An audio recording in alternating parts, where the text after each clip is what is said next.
A lot of you guys are at the age where you're starting to drink, which is fine as long as you do it safely and responsibly. 21 is a big age. Don't f it up. In order to help you stick to those safe for work values, I have 3 story times on what you can expect when you start drinking. There's also going to be a hidden message in this video. If you can find the message within this video, type it out in the comment section for a chance to win an Amazon gift card. I love you guys very much. Thank you for 500K. I'm not trying to be your girlfriend or anything. Maximum overdrive. Right, because what I don't understand, you spin the bottle or something like that, and she goes, if I pull over this car, I'm either going to leave her on the side of the road or I'm going to punch her in the mouth.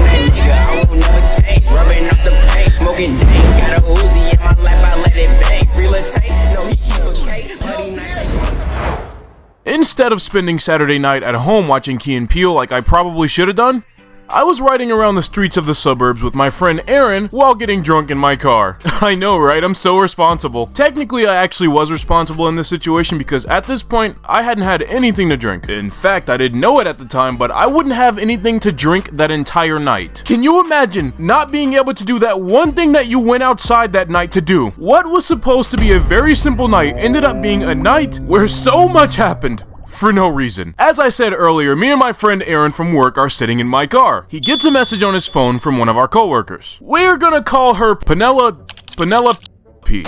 She hits him up and asks, hey, what are you and Deshante doing? Now, she only sent this message because she was at work with us earlier and overheard us talking about planning something tonight. At the time, we thought a third person joining us for the night would be kind of fun, so we encouraged her to come. My only hiccup was, you got 2 guys driving around the suburbs, alcohol in their car, massively Republican neighborhood, you got a black straight dude, you got a white gay dude, so we're both minorities, and on top of that, we're gonna be cruising with a 5'3" girl, so neither one of us had a problem with her joining in particular, but we did understand that we already had way too many mods installed. On top of that, I could not remember a single time that she was nice to me at work. Kinda treated everybody on the staff like they were idiots. But we both figure worst case scenario, things don't go as planned, we can just drop her back off at the house, no big deal. And before you send that stupid ass comment, yes, I hang out with gay people. I don't think of them as any less than just fucking people. If you've got room for that kind of hate in your life, you can leave now. So she sends us her address, we go and pick her up, 3 of us are sitting in the car, talking about how much work sucks, I guess. After a while of just like mainly listening while me and Aaron talk, Penelope grabs a White Claw. I don't think much of it because that's what we came here to do after all. In fact, looking back at it,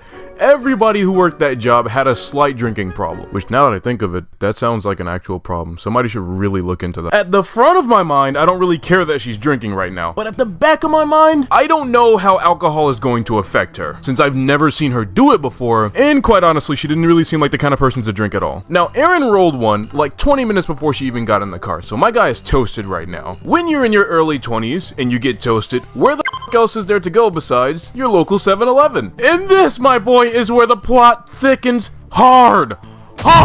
As we're pulling up to the gas station, something tells me to check the rearview mirror. When I check the rearview mirror, I see Penelope. She's sitting in the back looking back at me through the mirror. She sees me see her and starts grabbing at her shirt. Actually, hold on, because this is unbelievable. Yo, it's your boy. Oh god, okay. What is the craziest thing you remember Penelope doing that night? Holy shit.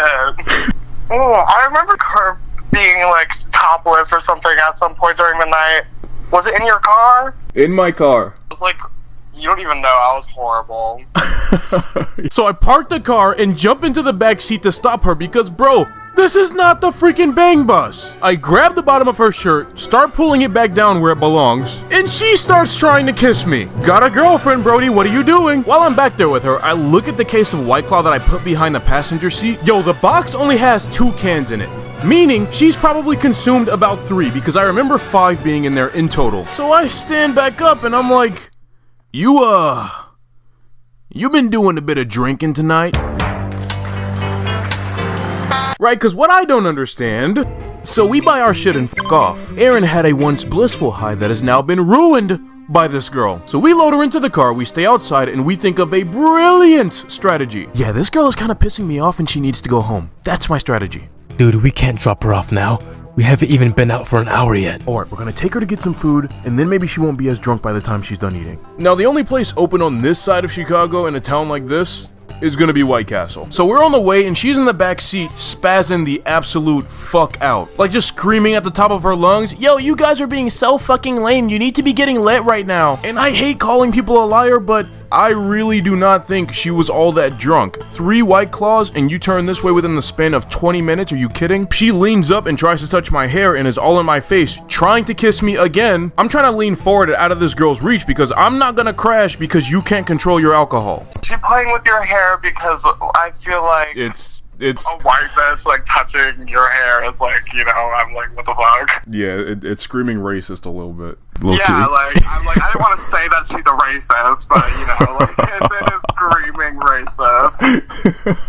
Out of nowhere, I feel a sharp sting in the back of my head. I'm thinking, no the f*** this girl did not. I pull her hand closer just to confirm my suspicion. When I look in her hand, I see a giant clump of my hair.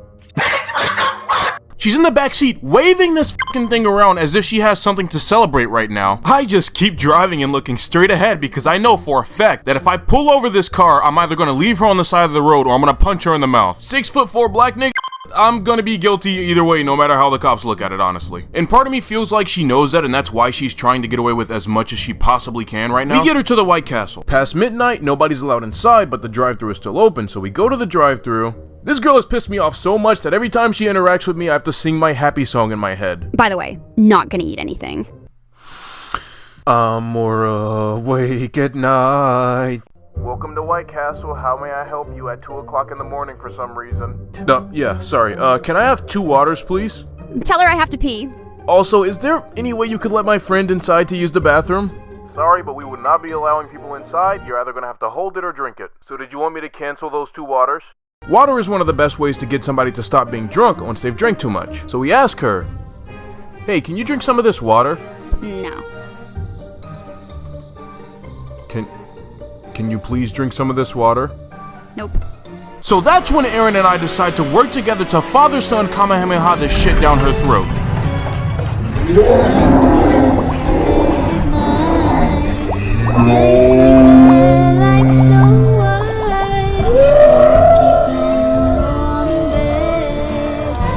The back of my car was absolutely ruined, and so was my spirit. She got out of the vehicle, which already like kind of irked me. You know what I'm talking about? Yeah, because apparently she had to pee, which I'm like, yeah, that's fine, go ahead and pee. I mean, they're not going to let us in the White Castle. Tells me she needs me to come with her, which is kind of understandable because it was really dark that night. She jets out into like the darkest alleyway she possibly can to do this thing. So I get out of the car to go with her because I know for a fact you're not going to do it because you're just visibly pissed off right now. We get into the alleyway, she pulls down her underwear and stuff, and instead of squatting to pee like I've seen several women do, she sat down straight ass to concrete and proceeded to pee all over her hands and legs. And she is absolutely okay with bathing in her own urine. This is easily one of the most gross things I've ever seen in my life. She stands up and is trying to get back into the car. Bro, you've got piss on you. And we have no soap, no water, no sanitizer, so I had to make ends meet. So the bottle of alcohol I had earlier, I had to pour it all over her hands and legs because she was getting ready to touch my door. Oh yeah, 'cause she was just about to fucking raw dog that shit, motherfucker, like not wash her hands and then get back into your car. This is easily one of the craziest story times I've ever made. And believe me, it does get crazier, but I recently had some guy approach me and say, I don't think your stories are real because too much crazy stuff happens in them. So even in this story, we had to leave certain elements out of it just to keep it believable. So I really do hope that this story in itself is digestible for you because I will never get to tell the full thing. Maybe. I was ending my junior year and going into my senior year. My boy, the leash was off as far as my parents were concerned. I mean, staying out late partying, talking to bad bitches, breaking rules. I mean, not enough rules. Not yet, at least. I already had plenty of friends at this stage in my life, but due to some friend drama in the group, I'll leave a link to that video in the description. I decided to drop pretty much all of them and spend my final year in school trying to figure out exactly what kind of people I actually wanted to be around. That's when I met somebody that we'll call Stella. Everybody wanted a piece of Stella. Girl was loved by everybody. In between classes, she had niggas chasing her up and down the halls trying to be next to her. Guys regularly getting into fights over her. And man, I wanted absolutely nothing to do with it. I mean, because the way I see it, right, if you have a sea of people licking the ground you walk on, Why the f do you need one more person? And I refuse to be that extra person in your collection. So I dodged her. Let me tell you, one of the worst and best things you can do for a really pretty girl getting the attention from everybody around her is being the one guy that refuses to validate her existence by giving her attention. You essentially become an itch that they really need to scratch. And honestly, at this point in the story, that's pretty much all I thought she wanted. Alright, the story's about to start, so if you're a child or you're really sensitive, get the f out of here. Because this story takes place in some weird spaces. Now, I'm usually the guy that stands against a wall at a party. I'll have a couple beers, maybe say hi to some classmates, but those parties would get shut down, so I didn't want to invest myself too much. But the one thing you can definitely count on, you'll always run into the last person you'd ever want to see at a party. I see Stella at one of these things, and we lock eyes for a second. I just looked away and pretended not to see her. And she obviously doesn't like this. Was it rude? Maybe, but I knew myself way too well at this stage, and I was sure that if I gave this girl attention, I would start to simp just like everybody else. Because just being honest here, she wasn't unattractive. So she walks over to me. This party is lame as fuck, dude. Wanna go light up? So basic. Leave it to the most popular girl in school to be unimpressed by a party. So basic. Leave it to the coolest guy in school to think he knows everything about me from one glance. I am nowhere near the coolest anything in school. Anyone who feels like they need to be the coolest guy in school is secretly a fucking loser. See, but that's what makes you cool in my opinion. I like how you don't care. In high school, you're only as cool as the labels people can attach to you. So who fucking cares? Right? I feel like people like me because they watch way too many rap music videos and listen to way too many SoundCloud artists. Exactly. And people think I'm cool because they watch way too much goth porn. Alright, I guess I'm kind of guilty of labeling you like some of these other people do. Is that your way of saying I'm cool too? Yeah, I think you're cool. But something tells me you don't need that level of validation from me. Hey, I gotta go. But like, if you ever want to go to a real party, text me. No, at first, I really did not want to give this girl my number. But I figured I should give her a chance because I've already been wrong about her thus far. And maybe I wouldn't have given her my number if I would have known that a little later, she would get me into a lot of trouble. After that, we actually become at least somewhat decently acquainted when we're at school together. We are by no means super close friends, but I don't hate her guts anymore. And that honestly is just about the best case scenario that anybody can hope for when they're dealing with me. I don't like humans. One day I'm at home bored and I just look at my Snapchat.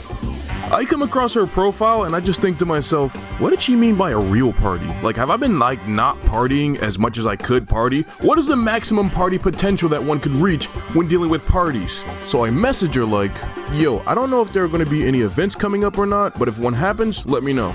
She instantly hops online and says, Funny you should say that because there's a party tomorrow night. all I needed, say less. I immediately run upstairs to get my outfit ready for the next day. And anyone who's ever been to a party with me knows that my go-to outfit for a party situation, black t-shirt, skinny jeans, Timberland boots, and a gold necklace. I be dressed fresh as fuck. After I get home from school night of the party, I tell my folks I'm gonna be spending the night at my friend's Chris' house, and I probably will not be home until morning. I didn't really like telling my parents when I was gonna be hanging out with girls because I did not want to have the talk for the 400th time. She pulls up outside my house and I immediately run out to the car, and when I get in, I smell nothing but the dankest of tree. You must be out of your mind to do that right outside my house, Stella. Don't worry, dude. I'm just vibing right now. You want some? No, because I'm barely 18 and so are you. Well, tonight you're 20 years old and you study marine biology. Right, so I start putting it together. Fake identity, I'm supposed to be 20 years old, studying marine biology? She told me she's gonna take me to a real party. Holy shit, we're going to a fucking college party right now.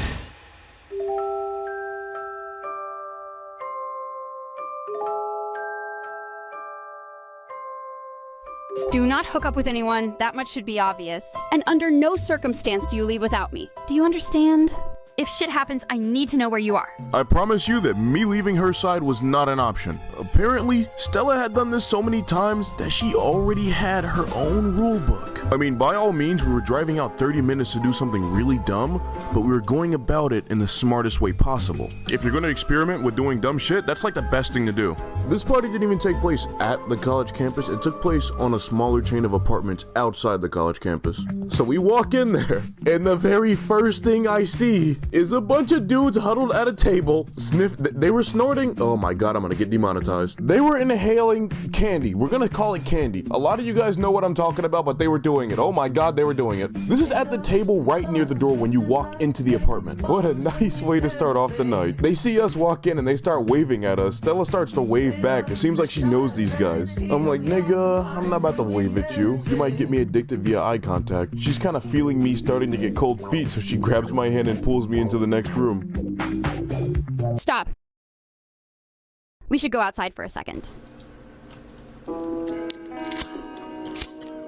The way I see it, none of us asked to be born. No one can definitively say who created us. We eat, we sleep, we and we die like every other animal, and no one gets through this shit without making a mess of it. Who the am I to judge people? I was born naked, kicking and screaming just like they were. You kinda understand what I mean? You wanna see this face I just thought of? Bleep. Yo, I get it. She wanted me to stop judging people so that way we could actually enjoy the party. But at that age, trying to talk to me while I was baked was like trying to explain rocket science to a dog. We go back inside and I remember feeling so connected to everything in the room. That guy is super tired of being friends with that other guy. That girl has a really low self-esteem and it's really gonna compliment that guy's inflated ego. A cockroach just crawled into that cup about 15 minutes ago and nobody has said anything about it. Stella's leg has slowly but surely been making its way on top of my leg.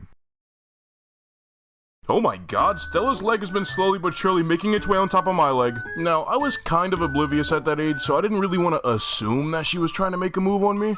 But me personally, if I don't like a girl in that way, I'm not gonna touch her in that way. I look over at her just to like, gauge exactly where her head is. I mean, because if she's giving me let's get freaky eyes, then I feel like the question just answered itself. When I look at her, she's acting like she's not even doing anything. Damn, can't even get an answer from the person that's doing it to me. I might as well just look online. So I lean to the side, pull out my phone. So goddamn clueless, I have to look online to see if a girl's flirting with me.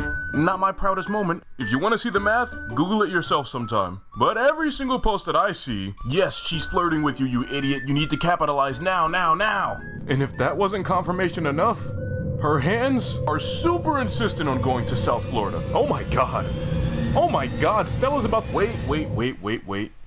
What exactly do you want out of this situation? I'm not trying to be your girlfriend or anything. I just think you're good for me right now. I'm good for you right now. What does that mean? I'm good for you right now. You know, like friends that do stuff together? Oh, okay, so you mean like friends who just like hook up and stuff, right? Exactly.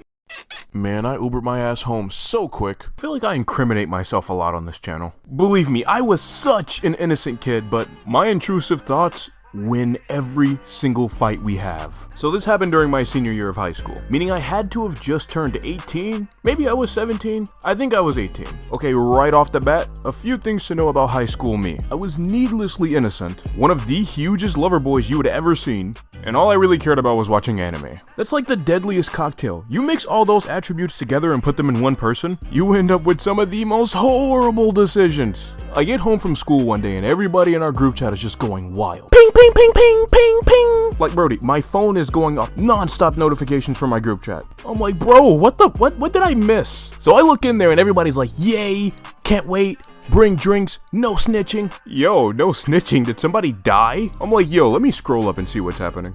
And that is when it all made sense. Turns out my friend, let's call her Emma, 3 minutes prior to me checking, had sent this message. You know how we were looking for some way to celebrate graduating? My auntie is gonna let us use her private beach property to have a small get-together. Guys, I'm so excited. This is gonna be so fun. In case some of you guys don't know why that's such a big deal for us, we had been pretty much partying all year. And when you're about to graduate, you kinda wanna do it big one last time. If it's a private beach, we would be allowed to do whatever we wanted. And me and my friends were known to partake in many substances. Two of the main ones being the magic dizzy juice and the plant-based snacky wacky. But 9 times out of 10, our parties would be shut down by the police. Y'all wanna hear some story times about me dodging the cops for an entire night? Bro, just let me know in the comment section cause I actually got a few good stories on that too. Day of, we check into the hotel across the street from the beach. We drop our bags, we put on our swimwear, head back across the street. She's showing us the beach, man. I've never in my life seen a completely gated beach. Yo, this whole time, I thought she was lying. This thing is behind a gate to keep out all the peasants. And when I say we were chilling, we were chilling. Easily one of the funnest days of my life. So maybe one of you guys can tell me how in the hell did we get here? It was a bit too early for me to join them in some of the activities that they were doing, but me just watching them have fun doing it themselves was honestly all I needed at the time. No substances. Mainly because we're like an hour away from my house and I don't really know how the police be out here. But we have to run from the cops again. I can't be Vin Diesel if I'm out here drinking like Rick Sanchez. After a few hours, nighttime just seems to creep up on us. We make ourselves a nice relaxing little fire, everybody's still drinking, and we're swapping embarrassing stories. Emma's tone suddenly takes a shift, when suddenly, she stops us and says, Enough, guys. Let's play. After she says that, it seems like everybody around her knows what she's talking about. Everybody except me. I'm one of those people that like to break silent tension with a joke, so I'm like, what are we gonna play, spin the bottle or something like that? And she goes, Try dirty rumors. in order to play the Dirty Rumors game, you're gonna need what we call an action bowl. This is a bowl where you place most of the dirty actions, usually kissing and dancing, maybe touching, and you're gonna need 2 hats. 1 hat for the girls team. All the girls are gonna write their names down on the slips of paper that you give them, and they're gonna slide them into the hat. And then another hat for the boys team. We're all gonna write our names on the paper and slip them into our hat. If for any reason we found ourselves playing this in a small group, we would then double or maybe even triple up on the names and put them all in the hat. We then pull 1 slip of paper from each hat and 1 slip of paper from the main bowl. The sentence format goes as follows. I heard a dirty rumor that Kevin kissed Kelly. Then Kevin and Kelly would have to kiss. But it is completely up to Kelly and Kevin on if they kiss or not. If they deny it, then they would have to take a shot. If Kevin denies it but Kelly doesn't, then they wouldn't have to kiss, but Kevin would still have to take a shot. Yeah, it's a pretty simple game with simple rules. But things in our friend group got so heated over this game that we all essentially banned it from our parties. Reason being, a lot of us within the friend group started dating. And this is one of those drinking games that is purely meant for people that are single. Emma, since when did we start playing this game again? Like 2 parties ago. We texted you, but it seems like you were busy. Why does playing video games always have to come at a cost? Especially if I miss out on stuff like this. I didn't think we should have played, considering 2 of the people in the friend group present at the moment were dating, and I am not trying to lose even more friends from this group over this stupid game. But you know what? Far be it from me to be the person to come along last and tell everybody how they should have been partying while I was absent. She starts going through her bag and looking for the equipment that we need to play the game. She goes around handing us all a crap ton of paper and a crap ton of pens, while we're all writing our name down on the various sheets of paper. She goes back into her bag once more to pull out the action bowl full of some of the most home-wrecking challenges. We all put our names in the corresponding hats. A thick silence starts to fill the air because we all know, anytime we play this game, friendships are on the line.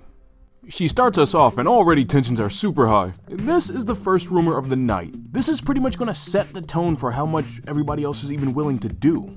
I heard a dirty rumor that Zach kissed Stephanie. And believe me when I tell you, these guys freaking went for it. I don't know, I'm not gonna say I'm the king of reading people, but there was definitely some tension between Zach and Stephanie. Beyond that, first challenge of the night is done, everybody's happy, we're good. Again, the way this game works is if you don't agree to a particular rumor, then you have to take a shot. As stated earlier, I don't particularly feel like drinking, so the first rumor I got... I heard a dirty rumor that True kissed Emma. That night, we did have a lot of other rumors besides just kissing. It's just kissing is the only thing I'm allowed to really show on the channel. I mean, not that anything that we were doing was that bad, like that worse than kissing. It's just I'd rather not fight this battle with YouTube because I'm getting kind of tired of it. Maybe I am allowed to tell you that I got literally one of the worst lap dances of my life, man. I'm not even gonna say why it was so bad because then, that would make me racist. I don't remember everything that happened that night, but I do remember this. I heard a dirty rumor that True touched Kayla. This moment has always stood out in the back of my mind. After hearing the rumor that I was supposed to touch her, being one of the craziest rumors that you can get out of the bowl, Kayla looks at everybody in the group, looks at her boyfriend, and then respectfully declines. The reason I love this move so much is because Kayla is amongst one of the only people there that also does not like the taste of alcohol. That woman put her relationship first and was willing to punish herself with a shot for it afterwards. But in a way that kind of sucks because, your boyfriend?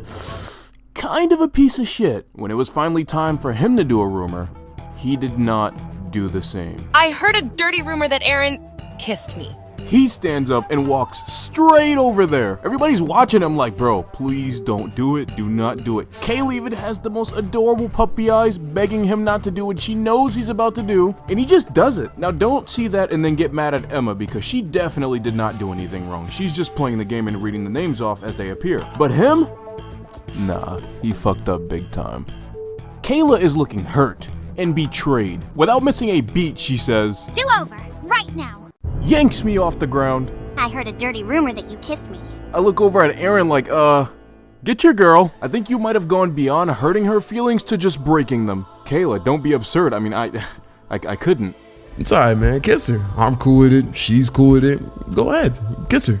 Like, what do you do in this moment? He is of absolutely no help. He's sitting over here loving it. My guy is sneakoing all over the situation. And that's when, seeing that it wasn't working before, she then put those looks into maximum overdrive. Pushing the boobs together, the kiss me eyes, everything. This is why I will never trust women. They've got some devious superpowers of their own and they're way too good at it.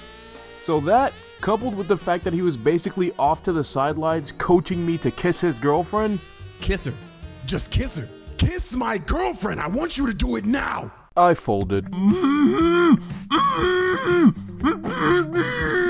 It was obvious to me at the time why she wanted me to kiss her, but I'm just now putting together why he wanted me to kiss her. But honestly, I don't want to tell you guys why. I am much more interested in reading your theories. If you think you know, go ahead and put it in the comment section, and the first correct comment on this gets pinned.